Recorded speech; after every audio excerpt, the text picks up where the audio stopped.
5 states holding midterm primary elections tonight: Maine, Nevada, North Dakota, Virginia, and South Carolina. In South Carolina, President Trump is endorsing Republican challenger Katie Arrington for Congress over anti-Trump incumbent Mark Sanford. President Trump tweeted this earlier today. Mark Sanford has been very unhelpful to me in my campaign to make America great again. He is MIA and nothing but trouble. He's better off in Argentina.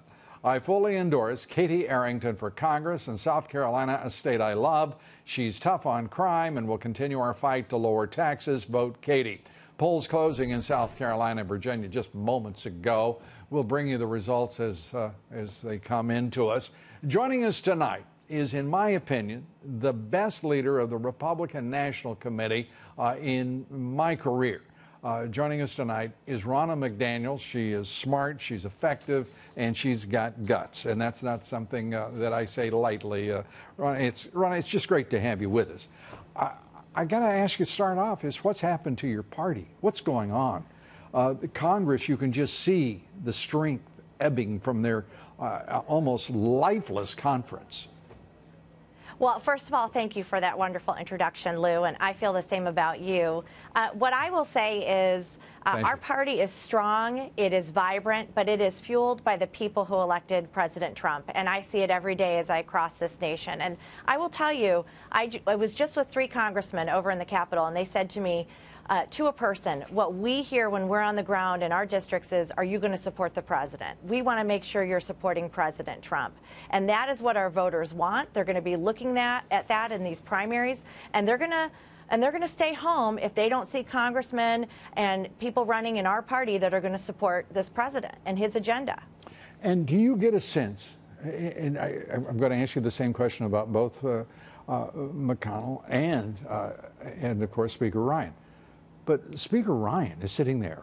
I mean, he's like the walking dead in that speaker's office. You can watch him killing the party. And you know what's going to happen in the midterms because he's got a stranglehold over the money. You know, there's this fiction that he is the great fundraiser. Speakers are always a great fundraiser. And what he is doing is selling out to rhinos, to K Street. It is a pathetic stain on the Republican Party in the House. Well, I will say I think President Trump is going to be our biggest champion in winning these midterms. He's going to have rallies. He's going to be out there on the campaign trail, and he's going to be the one taking the message to the voters that we need to have a Republican majority in the House. Otherwise, it's going to be Nancy Pelosi, who will bring impeachment proceedings, who will do everything she can to shut down the Trump agenda. So we're going to put those people out that are going to help us win these elections. And the number one is going to be President Trump, and second is going to be Vice President Mike Pence. I couldn't agree with your, if you will, your triage priorities anymore. But why does it have to be despite a guy who's obviously sold out to Wall Street, to the Koch brothers, to the Business Roundtable, the Chamber of Commerce, because they're not one of them is a friend of the working man and woman in this country, the middle class family in this country. And one thing the president certainly has demonstrated, this is an administration for the forgotten man and woman in this country who until 2016 didn't have a chance in hell because our middle class was shrinking. Now prosperity is for all Americans. It's not just an expression or if you will, a dog whistle. It is really a president doing all of that while you've got a speaker who is talking about raising the retirement age to 70, who is talking about reducing Social Security, who is willing to cut back on Medicare for those 65 and older. He is tearing up the soul of the Republican Party at a time when this president is leading Republicans towards certain victory in November, despite the historic imperatives that suggest that it should be a time of defeat for the party in power.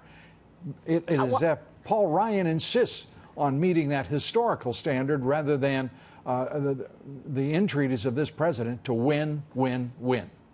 Well, there was a shift with President Trump, And I will say proudly that the Republican Party is the Trump Party. We recognize the forgotten men and women. We understand that wages were stagnant. We understand that jobs weren't coming back to this country, and we needed to do better. And President Trump has delivered at every single turn. But there has been a shift in our party. We've brought in Democrat voters. We've brought in union voters. We've brought in those forgotten men and women that you've talked about. And that is going to be the new coalition that propels our party to success.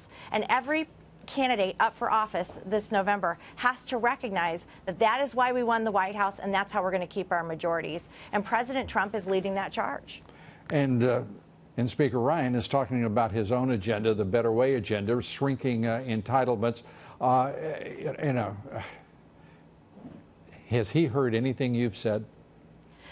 Well, I know that the president talks to the speaker often, and the speaker, the House has delivered some really good legislation this year. They obviously repealed Obamacare. We got the tax cuts through. We've got a lot more to do, and we cannot risk losing that in these midterms. So complacency is going to be our enemy, and anyone who doesn't embrace the Trump agenda and doesn't recognize the issues that propelled us to victory in the White House is going to be making a mistake. We've got to talk about jobs. We've got to talk about the economy. We've got to talk about fair trade. That's an important part of our success. We've got to talk about immigration and the wall and our borders, and those are going to be things that our voters are going to expect to hear from all of our candidates. And hopefully the speaker, if he's not too busy being obsequious to all of the lobbyists and the donor class in this country, heard you and will take the lesson.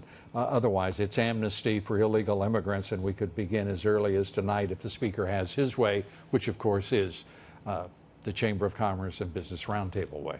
Ronna McDaniel, as always, thanks for being with us and being straight up with us. We appreciate it.